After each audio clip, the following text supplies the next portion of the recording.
Episode ke-177, Kaisar Manusia yang Baru. Tatapan Eternal Peace Imperial Preceptor menjadi rumit. Untuk sesaat, niat membunuh bahkan sempat muncul di hatinya. Sebagai kaisar manusia generasi sebelumnya, kepala desa tidak pernah mengejar kekuasaan, ketenaran, ataupun harta. Pandangannya jauh melampaui dunia fana. Karena itulah seluruh sekte dan tempat suci menghormatinya dengan tulus. Namun, apakah Kinmu, kaisar manusia yang baru, akan tetap seperti itu? Gelar kaisar manusia memiliki pengaruh yang bahkan melampaui Kaisarian Feng maupun Eternal Peace Imperial Preceptor. Sebelumnya, Imperial Preceptor pernah mengunjungi Little Jade Capital dan mengetahui rahasia besar mengenai posisi tersebut. Ia dan Kaisarian Feng telah lama berusaha menyatukan seluruh sekte dan tanah suci, tetapi banyak yang menolak tunduk. Berbeda dengan kaisar manusia, otoritasnya bukan diperoleh melalui penaklukan, melainkan diberikan secara sukarela oleh semua sekte besar dan tempat-tempat suci. Bahkan Little Jade Capital kemungkinan akan mendukung Kinmu jika mengetahui identitasnya. Jika suatu hari Kinmu tergoda oleh kekuasaan, ia memiliki kemampuan untuk merebut tahta Eternal Peace dan menghancurkan seluruh cita-cita yang dibangun Kaisarian Feng serta Imperial Preceptor. Kepala desa seolah memahami pikirannya. Kalau suatu hari kau dan Kaisarian Feng gagal, Kaisar manusia akan tetap ada sebagai harapan terakhir umat manusia. Hati Imperial Preceptor bergetar. Ia menarik kembali pikirannya dan berkata tegas, "Aku tidak akan gagal." Kepala desa tersenyum tipis. "Aku berharap begitu. Aku tidak ingin Mur ikut menanggung penderitaan."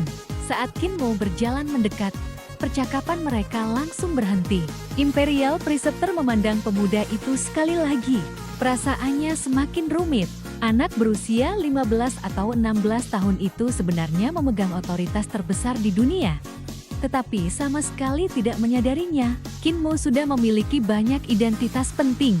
Ia adalah guru kultus iblis surgawi, akademisi Imperial College, sekaligus penerus desa lansia penyandang cacat. Namun semua itu masih kalah dibandingkan identitasnya sebagai kaisar manusia. Wewenangnya bahkan melampaui seorang kaisar. Anehnya, Kinmu sendiri tidak memahami arti sebenarnya dari kekuasaan itu. Di samping mereka, Kripal diam-diam tersenyum geli. Kalau Imperial Preceptor tahu Emperor's Disk juga berada di tangan Mur, dia pasti akan marah besar. Beberapa waktu lalu ia telah menyerahkan Emperor's Disk kepada Kinmu. Selama puluhan tahun ia mencoba memahami rahasia benda itu, tetapi tak pernah berhasil. Padahal cakram giok tersebut merupakan lambang kekuasaan keluarga Ling. Hadiah langsung dari para dewa. Konon, teknik 9 naga keluarga itu juga berasal dari Emperor's Disk. Saat benda tersebut dicuri dahulu, seluruh istana geger. Namun Kaisar Yan Feng berhasil menutupi kejadian itu, sehingga hampir tak ada orang luar yang mengetahuinya. Kini, Emperor's Disk dan segel Kaisar Manusia sama-sama berada di tangan Kinmu. Tanpa ia sadari, tidak ada seorang pun di dunia yang memiliki otoritas sebesar dirinya. Kripal hampir tertawa membayangkan wajah Kinmu jika mengetahui kenyataan itu. Tak lama kemudian, Shan Yuxin, asisten Menteri Kementerian Pekerjaan Umum sekaligus Kepala Balai Heavenly Works, menghampiri Kinmu. Guru kultus, beberapa meriam kapal terbang mengalami kerusakan setelah pertempuran. Bolehkah Anda membantu memeriksanya? Kinmu sedikit heran. Keahlian menempa milikmu sudah setara denganku. Mengapa masih membutuhkan bantuanku? Masalahnya bukan pada penempaan, melainkan formasi di dalam laras. Setelah ditembakkan 8 atau 9 kali, laras menjadi terlalu panas, formasi rusak, lalu meriam meledak. Lebih dari selusin meriam hancur dan ratusan praktisi seni ilahi tewas karenanya. Kinmu langsung memahami masalahnya, bukan karena kualitas logam. Kemungkinan besar formasinya mengalami pembusukan akibat panas. Mari kita lihat. Mereka segera menuju kapal terbang. Imperial Preceptor memperhatikan kepergian mereka dengan heran.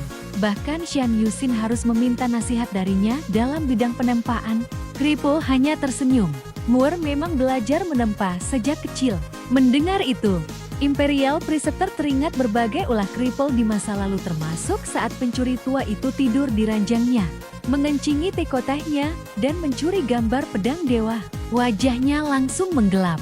Di atas kapal terbang, para pejabat Kementerian Pekerjaan sibuk memperbaiki kerusakan.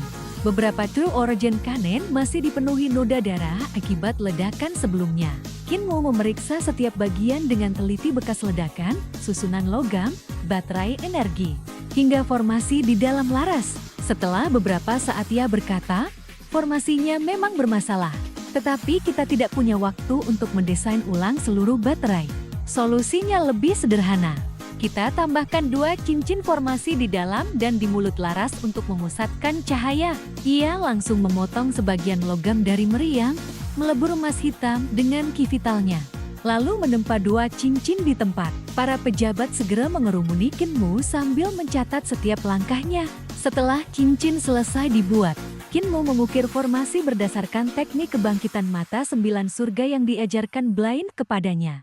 Bentuknya menyerupai iris mata. 1 cincin dipasang di bagian terdalam laras, sementara yang lain ditempatkan di mulut meriam. Setelah seluruh formasi dihubungkan kembali, Kinmu mengangguk. "Hall Master Shan, silakan coba." Energi dari tungku pil segera dialirkan ke meriam. Kapal terbang perlahan naik ke udara. Ledakan, sinar cahaya yang jauh lebih terang daripada sebelumnya, melesat lurus melintasi langit dan menghantam seorang prajurit Barbarian di Empire yang sedang mengumpulkan rampasan perang puluhan mil jauhnya. Prajurit itu bahkan tak sempat beraksi sebelum tubuhnya tertembus cahaya. Semua orang tercengang. Jangkauan True Origin Kanen yang semula hanya sekitar 30 mil kini meningkat menjadi lebih dari 150 mil. Shan Yusin segera menembakkan meriam berkali-kali. Setiap tembakan selalu merenggut nyawa seorang prajurit Barbarian di Empire. Mereka panik dan melarikan diri. Sementara tunggangan mereka berlarian tanpa penunggang kembali ke markas. Setelah 17 tembakan berturut-turut, Shan Yusin menyentuh laras meriam. Laras itu masih dingin. Wajahnya dipenuhi kegembiraan. Segera panggil Imperial Preceptor. Tak lama kemudian Eternal Peace Imperial Preceptor tiba. Shan Yusin memberi hormat dengan penuh semangat. "Imperial Preceptor, sekarang kita bisa mengejar dan menghancurkan Barbarian di Empire." Imperial Preceptor mengernyit. "Ini bukan saatnya bercanda." "Saya sama sekali tidak bercanda." Jangkauan True Origin Kanen meningkat menjadi sekitar 160 mil, dan larasnya tidak lagi mengalami panas berlebih. Artinya kapal terbang tidak perlu lagi berada di belakang garis pertempuran. Mereka bisa memimpin serangan. Ia melanjutkan dengan suara bergetar karena antusias. "Setiap kapal memiliki 40 meriam. Kita memiliki lebih dari 200 kapal terbang. Berarti hampir 9.000 meriam dapat menghantam musuh dari kejauhan sebelum mereka sempat mendekat. Kita bisa membersihkan seluruh medan perang sebelum pasukan utama bergerak." Imperial Preceptor menarik napas panjang. Perubahan ini akan menyelamatkan persediaan logistik, sekaligus ribuan nyawa prajurit. Shan Yusin segera menggelang. Semua jasanya milik guru kultus Qin. Sementara itu, Kinmu sedang menggambar rancangan formasi baru. Imperial Preceptor memperhatikannya dengan saksama. "Ini, bukankah formasi seni mata?" Kinmu mengangguk. "Benar." Mulut meriam menjadi pupilnya, sedangkan cahaya meriam adalah tatapannya. Imperial Preceptor merenung sejenak sebelum mengaktifkan ki vitalnya. Di udara muncul formasi mata yang jauh lebih rumit. Kinmu memasukinya untuk mengamati setiap detail, lalu kembali dengan wajah kagum. Meriam yang menggunakan formasi ini pasti sangat besar. Dibutuhkan beberapa bengkel dan waktu berbulan-bulan untuk membuat satu saja. "Dari mana Anda mendapatkan formasi sehebat ini?" "Dari Great Ruins." Suara Imperial Preceptor terdengar berat. "Menurutku, formasi ini diciptakan untuk membantai para dewa." Kinmu terdiam. Imperial Preceptor menatapnya dengan serius. "Jika kau berhasil membuat meriam berdasarkan rancangan ini, kau akan menjadi ahli karya surgawi nomor 1 di dunia. Senjata itu mungkin benar-benar mampu membunuh dewa." Kinmu buru-buru melambaikan tangan. "Aku tidak berani menyebut diriku nomor 1. Ia tersenyum tipis. "Nomor 2 saja sudah cukup."